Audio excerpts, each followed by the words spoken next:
সুম্মা ফি সিলসিলাতিন যারউহা 70 যিরাআন ফাসলুকু। এগুলোর ধরতেই পড়া টাইনা হেসরায়া নিয়ে জাহান্নামে ফালায়া দেবে। বলে কি দিয়া পেঁচাবে? তো আল্লাহ বলেন 70 গজ লম্বা শেকল দিয়া। কেন রে ভাই, এই ছোট্ট মানুষটারে পেঁচাইতে 70 গজ লম্বা শেকল কেন লাগবে? কারণ হচ্ছে হাদিসে আসছে আযাব যেন, শাস্তি যেন ভালো করে দেওয়া যায়, ওই জন্য আল্লাহ আমার বডিরে অনেক বড় বানায়া দিবেন, চামড়া অনেক মোটা করে দিবেন। শেকল দিয়ে পেঁচাবে কেমনে? সাহাবীদের মধ্যে সবচেয়ে চমৎকার ব্যাখ্যা যিনি করতেন রাইসুল মুফাসসিরিন হযরত ইবনে আব্বাস রাদিয়াল্লাহু আনহুমা বলেন, এরে শেকল দিয়া কেমনে পেঁচাবে জানোনি? দুনিয়ায় যেমনি পেঁচায় মনে করছো? না না, এমনি পেঁচাবে না। হযরত ইবনে আব্বাস বলেন, শেকলের একটা মাথা নাকের ছিদ্র দিয়া ঢুকাইয়া পায়খানার রাস্তা দিয়ে বের কইরা টাইনা পেঁচায় নিয়ে ফেলাই দেব। জাহান্নাম কোনো বড় জায়গা না।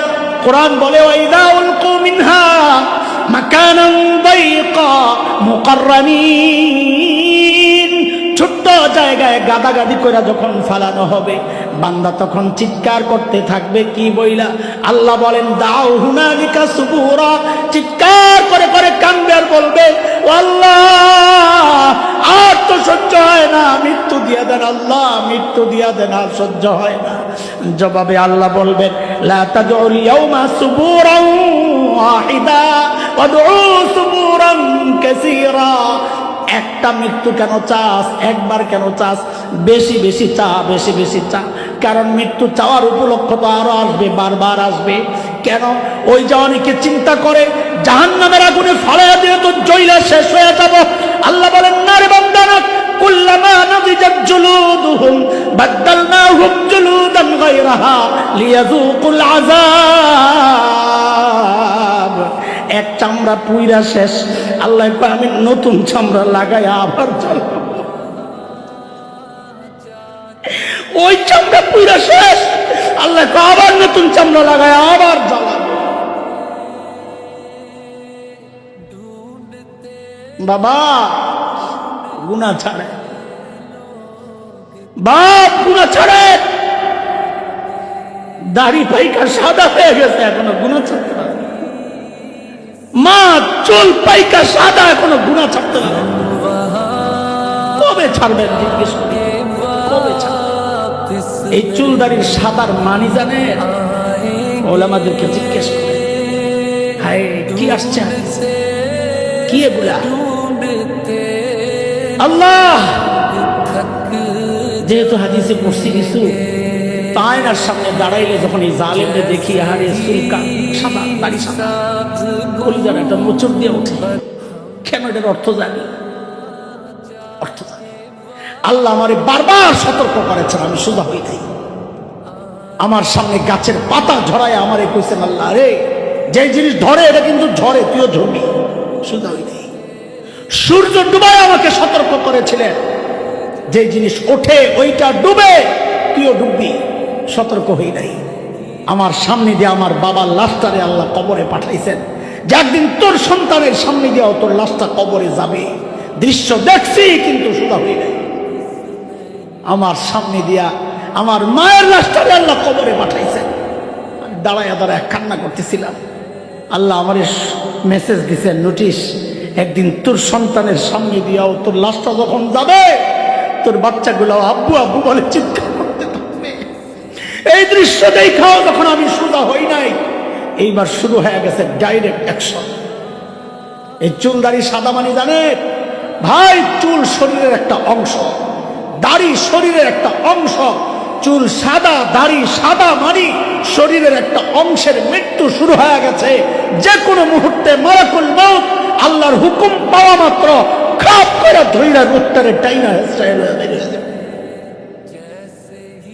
হেরে যুবক, তুমি কিন্তু ওই ধোকায় পড়ো না আবার, যে আমার তো চুল দাড়ি পাকে নাই, আমার জন্য লম্বা হায়াত তো পড়ে রয়েছে, লম্বা হায়াত পড়ে রয়েছে, শুদ্ধায়নি মনে যেটি। না রে বাপ, না, বিষয়টা উল্টাও হইতে পারে। কত বাবারে দেখছি সন্তানের লাশ কাঁধে নিয়ে গোরস্থানে যায়, আরে কে জানে কার মৃত্যু কখন চলে আসে, কে জানে। এমনটাও তো হইতে পারে আমি সহ এই মজলিসে এমন কেউ আছে যে নিশ্চিন্তে বসে আছে এখানে, কিন্তু তার খবর নাই তার কাফনের কাপড়টা চলে আসছে দোকানে। হতে পারে কিনা? হ্যাঁ ভাই, দোকানে যে কাফনের কাপড় আছে এটা কি গরুর কাফনের কাপড়, ছাগলের, কুকুর, শিয়ালের? কার? জোরে কোন কার? আরো জোরে বলেন না কার? সেই মানুষটা যে আমি না আপনি না, তার কি গ্যারান্টি বলেন? বলে তো কিভাবে চলতেছে এইভাবে মালিকের নাফরমানি? হয়েছে তো, এবার থামেন না, থামেন এবার, আল্লাহর রাস্তায় থামেন।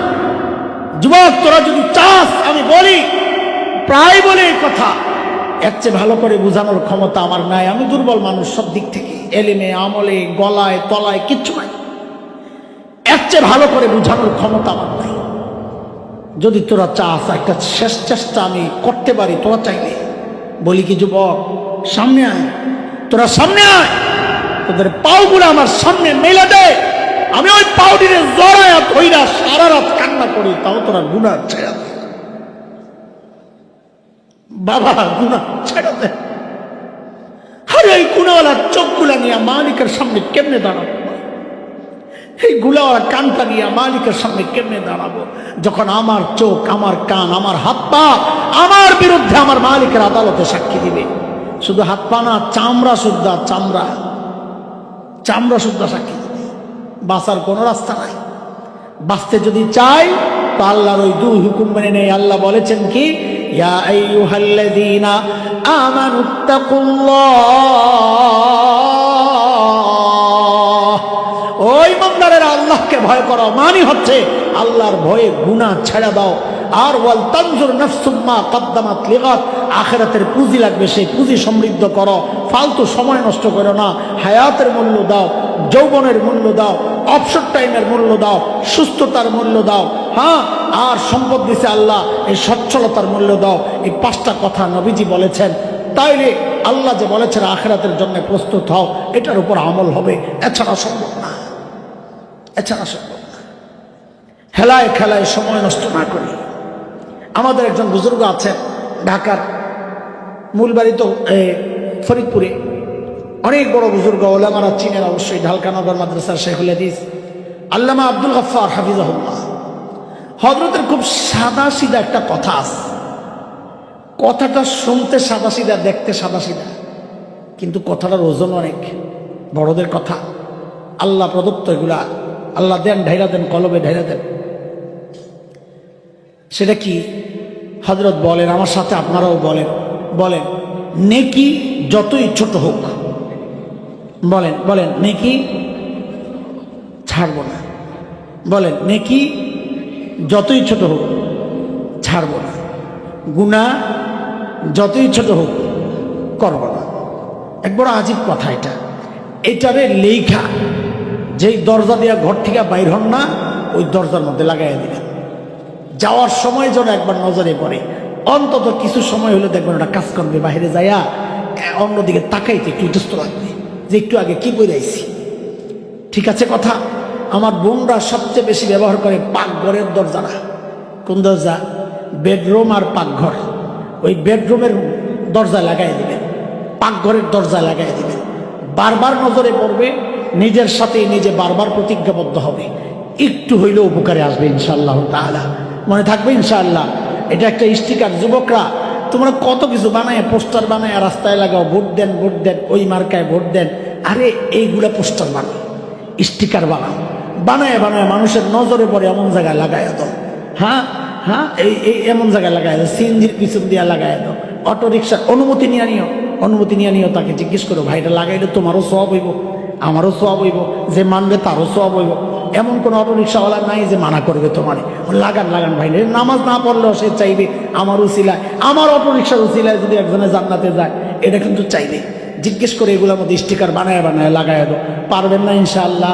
এ কথা বলেন ইনশাআল্লাহ। আল্লাহ তাআলা আখিরাতে বাঁচতে পারি, আল্লাহর আদালতের সামনে দিয়ে আসামি হইয়া দাঁড়াইতে না হয়, ডান হাতে আমলনামাটা নিয়ে হাসতে হাসতে যেন জান্নাতমুখী হইতে পারি। আল্লাহ নিজেকে ওইভাবে প্রস্তুত করার তৌফিক দান করেন। গুণামুক্ত জীবনযাপনের তৌফিক দান করেন। এলোমেলো কথায় কেউ কষ্ট পাইলে মাফ করে দিয়েন। আমার জন্য দোয়া করেন।